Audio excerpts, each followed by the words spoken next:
Fabien et Mathieu, bonjour. Bonjour. Le poisson. Ah oui, c'était beau ça. Voilà, on voit que vous avez l'habitude de travailler ensemble, hein, ça y est. Alors justement, on va aller dans le vif du sujet avec cette histoire du poisson rouge. On connaît tous cette expression de la mémoire d'un poisson rouge. Évidemment, le sujet, c'est la mémoire, la perte de mémoire. Donc la première question, c'est de se dire comment faire un film comique, s'il est comique d'abord, avec une histoire qui est pas forcément légère, quoi. Est-ce que c'est un film comique ? Il y a de la comédie. C'est plutôt un film comique. Oui, c'est un film qui oscille entre le rire, le sourire et les larmes. Ouais, voilà, complètement. Et comment est-ce qu'on fait un film comique à partir de ce sujet-là ? Eh ben, en fait, c'était parce qu'on a travaillé avec mes compères co-réalisateurs, avec une troupe d'improvisation dont fait partie Fabien, et avec laquelle on a décidé de prendre un sujet particulièrement compliqué et profond pour y ajouter une légèreté qu'ils ont pu amener avec leur humour et leur talent. C'est l'idée que lorsqu'on rit, les larmes ne sont jamais très loin, c'est ça ? Mais oui, et puis il y a de toute façon dans la vie, les drames sont accompagnés de moments doux et délicats et légers. Ça fait partie entièrement de la vie, donc on a voulu aussi avoir cette touche-là dans le film. Le mot a été lâché, improvisation aussi, on l'a bien entendu, et c'est important évidemment pour les spectateurs de ce film. Quelle est la part d'improvisation dans le film, puisque comme le mot l'indique, l'improvisation ça se prépare, ça se travaille en tout cas. Tous les comédiens du film étaient dans l'impro, ou il y en a qui débutaient dans l'improvisation ? Alors, tous les dialogues du film sont entièrement improvisés. Nous, on a prévu un séquencier, un squelette du scénario qui nous a permis de savoir où est-ce qu'on démarrait et où est-ce qu'on finissait. Mais l'ensemble des dialogues ont été improvisés, et que ça soit les 4 comédiens principaux qui, eux, travaillaient déjà ensemble sous forme de troupe d'improvisation, plus tous les personnages secondaires ont entièrement improvisé. Et ça veut dire que vous referiez le film demain, il serait complètement différent, c'est ça ? Oui, c'est sûr, oui. Mais même chaque scène qu'on a tournée, elles étaient différentes, même si c'était à chaque fois la première, la deuxième, la troisième, on a à chaque fois une touche différente parce que l'impro, parce que le dialogue vit, et c'est l'essence même de l'impro. Il faut que ce soit vivant et on laisse voir où nous mène la scène. Là, on avait un peu plus de contraintes, mais malgré tout, il y a toujours cette idée de chaque scène est différente. La plus grosse des contraintes étant le budget un peu serré du film, le temps limité aussi, c'est ça ?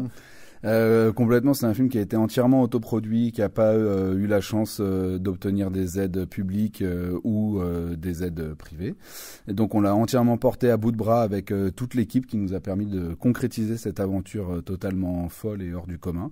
Donc c'est une des raisons pour lesquelles on a aussi décidé de travailler avec l'improvisation, c'est qu'on a pu se permettre de travailler avec nos amis qui ont ce talent-là de pouvoir proposer de l'impro. C'est vraiment le film d'une bande de copains ? Oui.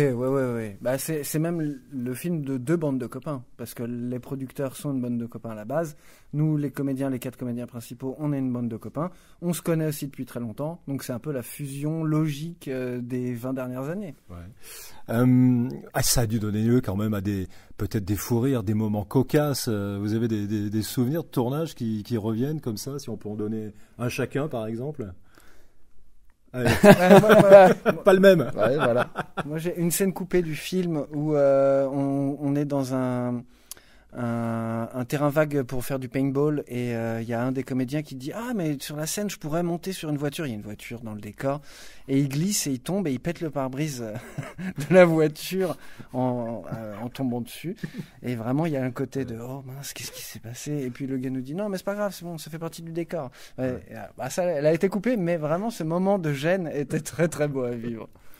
Et moi, je vais me souvenir plutôt d'une scène qu'on a tournée avec Thomas VDB en guest, un des comédiens qu'on a pu inviter et qui a accepté de participer au projet. Et on a eu la malencontreuse idée de vouloir tourner dans une pièce fermée, sous des bâches de chapiteaux, en plein mois d'août. Et en fait, il faisait très très très très chaud. On a tous transpiré comme c'était pas possible, alors qu'ils devaient être tous vraiment tranquilles, posés, comme si c'était une soirée très chill, et c'était une horreur à tourner. Oui. Alors, maintenant, c'est le marathon des avant-premières là que vous êtes en train de faire. C'est un exercice. Bon, on avait rencontré les derniers que j'ai interviewés, c'était Toledano Nakash qui faisait le même marathon. On vous souhaite la même carrière, bien évidemment. Oui, voilà. On prend. C'est justement, vous prenez ce que le public vous rend à la fin de la séance. Ah bah complètement. Nous en fait c'est un projet qu'on a tellement fait d'abord pour s'éclater entre nous toutes et tous que maintenant c'est que du positif. En fait c'est vraiment un bonheur incalculable de le voir sur les écrans, d'avoir Destiny Film, notre distributeur, qui a permis qu'on l'amène dans les salles de cinéma et de pouvoir tourner avec Fabien qui est un copain de 20 ans et présenter le film qu'on a fait ensemble avec en plus les 30 copains qui nous ont aidés à ce que ça puisse exister. On serait trop difficile de dire que c'est pas un moment génial. Et puis je voulais juste rajouter, c'est que Julie Galibert, Andy Pimor, et Guillaume Darnaud et moi-même, on vient du spectacle vivant. Donc à la fin des séances, quand il y a un bon retour, ça nous rappelle vraiment cette couleur-là du spectacle vivant où on va se parler après avec le public, où il y a des applauses, où les gens sont contents ou pas. Bon, tout est possible. Mais en général, les gens sont très contents. Mais ouais, ça nous rappelle un peu cette couleur-là du spectacle vivant. Le clap de fin, c'était à quel moment là pour le film ? Le clap de fin, c'était fin août 2020. Ah oui, d'accord. Donc il y a eu toute une histoire depuis, notamment un petit virus qui s'est glissé au milieu de tout ça dans la production finale de la chose, qui nous a un peu décalé, mais le film en l'état existe terminé depuis septembre 2021. Ouais. Le fait que vous soyez là, c'est heureusement, on donne un peu de place à des films fabriqués de façon artisanale. C'est pas péjoratif, au contraire. Oui, heureusement, il y a encore des directrices, des programmatrices, des programmateurs de cinéma qui sont capables de placer leur confiance dans des tout petits films comme le nôtre. Et c'était une de nos peurs quand on a produit ce projet, c'est que on se disait qu'on allait être vraiment un tout petit rien dans un énorme tout. Et heureusement qu'il y a encore des personnes qui ont pu être sensibilisées à notre projet et qui se disent bah allons-y, on y va. Et nous c'est un énorme plaisir de pouvoir remercier l'équipe qui s'est donné corps et âme pour que le projet existe, en leur disant bah vous voyez maintenant tous les efforts que vous avez faits, ça permet que le film il soit sur les écrans quoi. Oui, et puis j'espère que c'est surtout que ça plaît. Ouais. Il y a vraiment cette idée pour moi, c'est que vu que ça plaît, bah les gens nous font des retours et nous disent oui, on veut vous programmer, on veut que vous soyez là. Et puis il y a le fond aussi, on va y revenir, le côté entre guillemets sérieux du film, la perte de mémoire d'un camarade, parce qu'on n'a même pas fait le pitch du film, on finit finalement par le début ou je ne sais trop, on a improvisé. Voilà, c'est vrai. Bon, cette histoire de perte de mémoire, quelle a été l'idée de départ, une histoire vraie, les informations, l'inspiration ?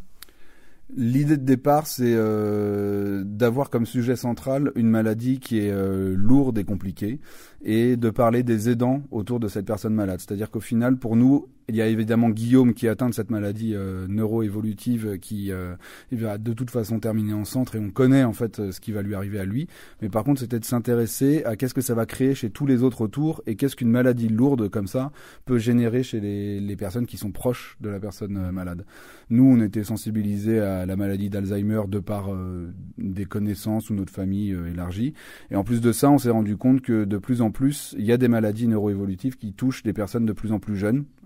Parce que l'environnement global fait que c'est des maladies qui se répandent de plus en plus malheureusement et donc ça nous tenait à cœur d'avoir un sujet grave qui soit traité avec légèreté par des comédiens très talentueux. Ouais. Et le pitch, c'est donc que ces potes vont tâcher de non pas faire revenir des souvenirs mais les entretenir, ces souvenirs. C'est quoi l'idée ?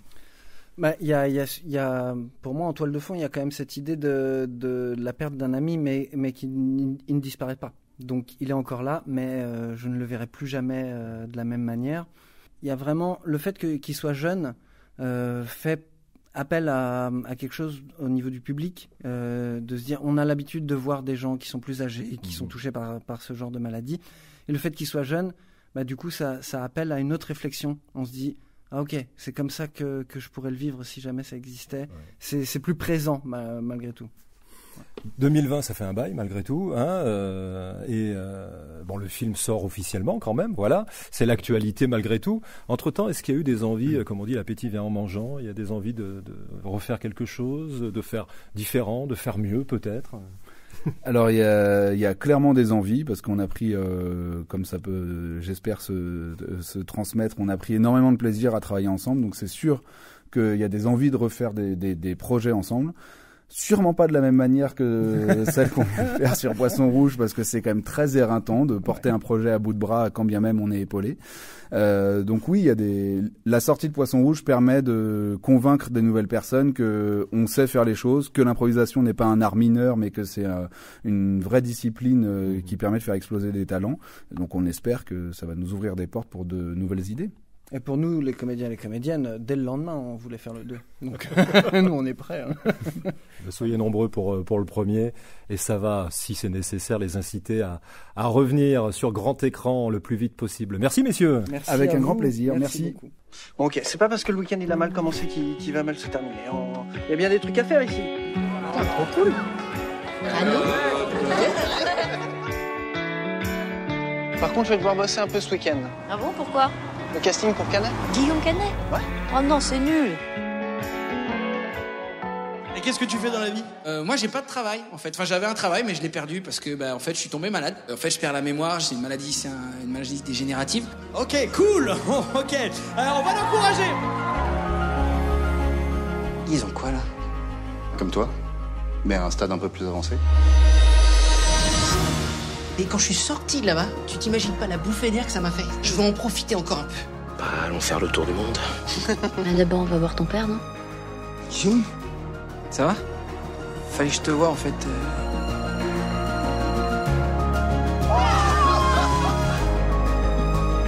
Tu dégages de cette le bureau. Je vous balade, je vous trimballe. On me fait un coup de pute comme ça, là. Il ne s'en souviendra pas, Andy. Guillaume, qu'est-ce que tu fais là? Bah, du coup, comme toi, t'as été importante pour moi, C'est mignon. Est-ce que moi, éventuellement, même si t'as de l'argent que tu voudrais nous léguer...